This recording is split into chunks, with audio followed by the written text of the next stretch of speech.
Good morning everyone, welcome back to my channel. Welcome to Monday morning here in Sydney, another chilly day in Sydney.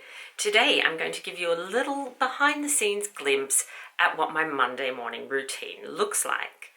Now it is 5 minutes to 9, I'm already in my study at my desk. I've actually been up since 5 a.m. today. Very early, I know. I had a live discussion for one of the projects that I was involved in that I needed to do, and I needed to do a sound check at 6:30 in the morning, and the live began at 7 a.m. So I've already been working for a couple of hours. That doesn't happen every Monday, thankfully.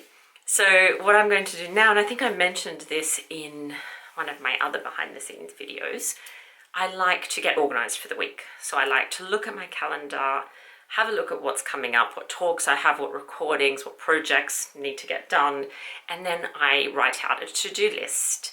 I'm very old-fashioned, everyone, when it comes to to-do lists. I like the good old, handwritten notebook. So this is the one I'm currently using.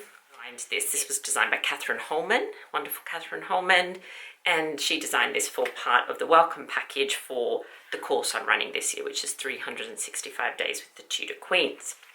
So I literally handwrite things. I know there's so many apps and everything. I've tried the apps, but there is something I find particularly satisfying. I don't know if you agree with me about writing a goal and then getting the good old highlighter out and highlighting it as you've done it. I just love it. It's so satisfying. So it's a real tangible link with, your goals getting ticked off. So I love it. And in terms of a calendar, again, I know there's lots of online apps that you can use, but you might laugh at what I use. It's just a very simple pad that has the whole month ahead. This is November. This is why it's so empty. I picked this month because you don't want to see the scribbles on my other months. And I only have 2 things scheduled for November so far, and that is going to Six the Musical. I'm taking my sister for her birthday and my wedding anniversary. So that's why it's so empty at this point. That is going to fill up very quickly though, with podcast interviews and lives and all sorts of things. So anyway, I look at the month or the week ahead, a couple of weeks ahead, and I add things to my to-do list so I don't forget anything. And I separate it into general tasks and then into my 365 days course. So things that need to be done specifically for the course, and then things for my podcast and just other projects that I'm involved in. So that's the first thing I like to do. It makes me feel really organized if I have everything written out and I know exactly what is going on. Of course, I mentioned I also dedicate some time to admin. So every day I need to look at emails, respond to any queries about any of the events I'm running. I actually just launched 2 events. Remember last time I was talking about working behind the scenes on these events? Well, they are now launched. So I'll put the links below. So I have one is In Conversation with Dr. Owen Emmerson, who you saw in one of my other videos, and we're going to be discussing our favourite artefacts associated with the 6 wives of Henry VIII, the Tudor Queen consorts, and so I'm really excited about that. The second event, which I'm equally excited about, is a Bookish Weekend with the Tudors.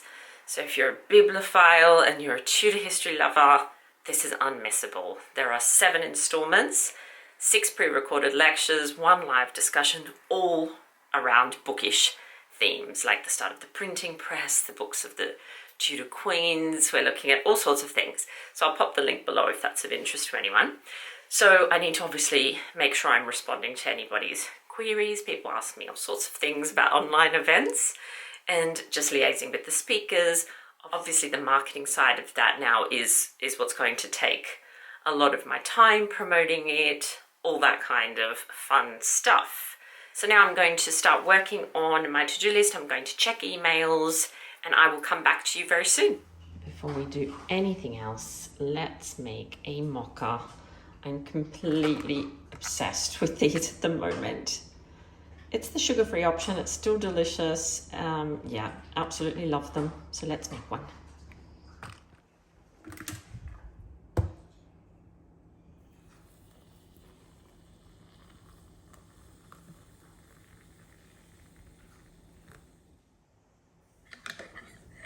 I like to add a drop of milk to the top of it just to make it a little bit creamier. But it is so yum.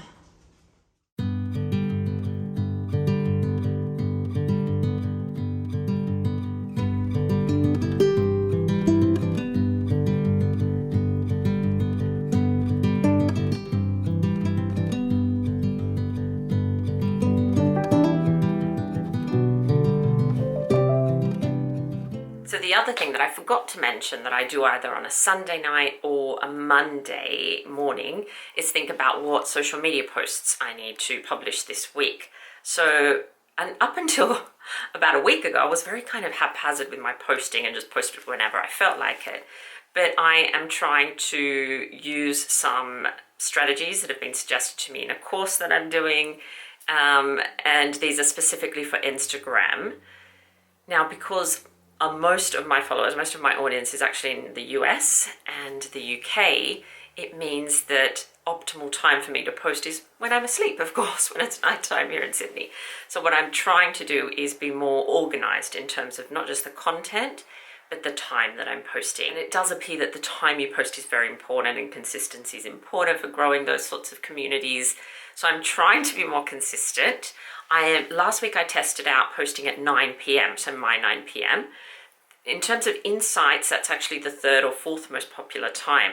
So the most popular time on my Instagram account is when I'm asleep. It's 12 a.m. or 3 a.m. or 6 a.m. So 6 a.m. is not too bad, but certainly I don't want to be up posting at 12 or 3, so I can schedule posts though. So I've tried out 9 p.m. I think this week I'm going to try out 3 a.m. and see if engagement increases at that time. I'm posting once a day only.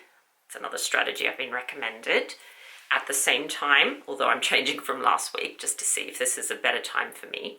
And stories, I still post, sometimes I post up to 5 or 6 stories per day. That's a little bit less formal when you can be a bit more flexible with timing. But in terms of my feed posts, I am testing out 1 post a day at one of those optimal times for my followers. And if you've got an Instagram account, you can look, of course, in your insights and see when most of your followers are online. So what that means is that I need to plan out what I'm posting and schedule it, because I'm not going to wake up at 3 in the morning. I adore you all, but at 3 in the morning I need to be asleep. So I can schedule posts on Instagram. It's very easy to do that. And so today I'm going to post a reel, and it's going to be a reel about locations associated with Anne Boleyn's early life. So I need to find the video clips, put that reel together. I know it might sound like really simple, but it actually takes a long time to create reels. Getting all the video clips together, so you have to look through your library, obviously, of videos. I only ever use, obviously, my own material. Writing the captions. Captions are really important in terms of engagement with people. So thinking about the caption, putting the reel together, the music. My goodness, music is such a big part of reels, so that all takes quite a lot of time. So I'm also going to do that hopefully this morning and have that scheduled and ready to go as well.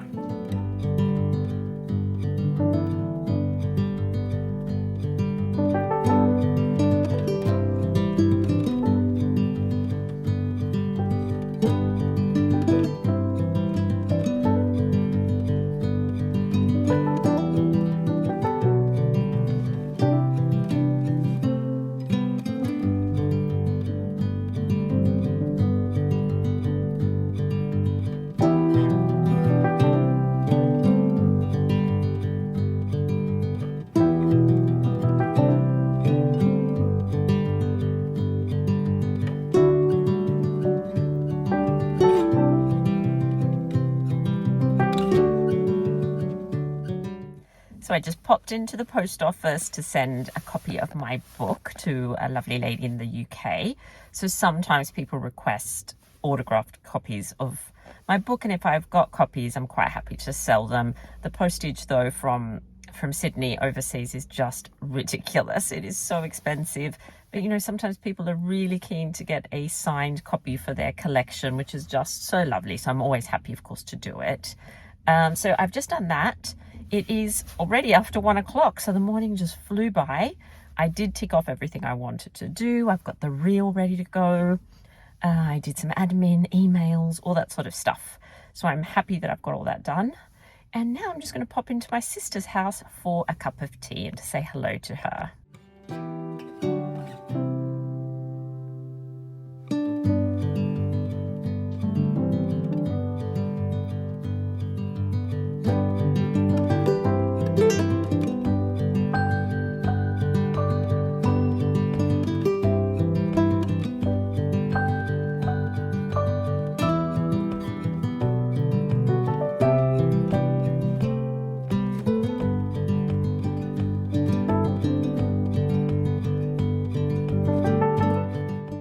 Thank you so much for spending the morning with me. If you enjoyed this video, please hit the like button and don't forget to subscribe. If you have any questions or comments, pop them in the box below. I can't wait to see you all in the next video, but in the meantime, take good care of yourselves.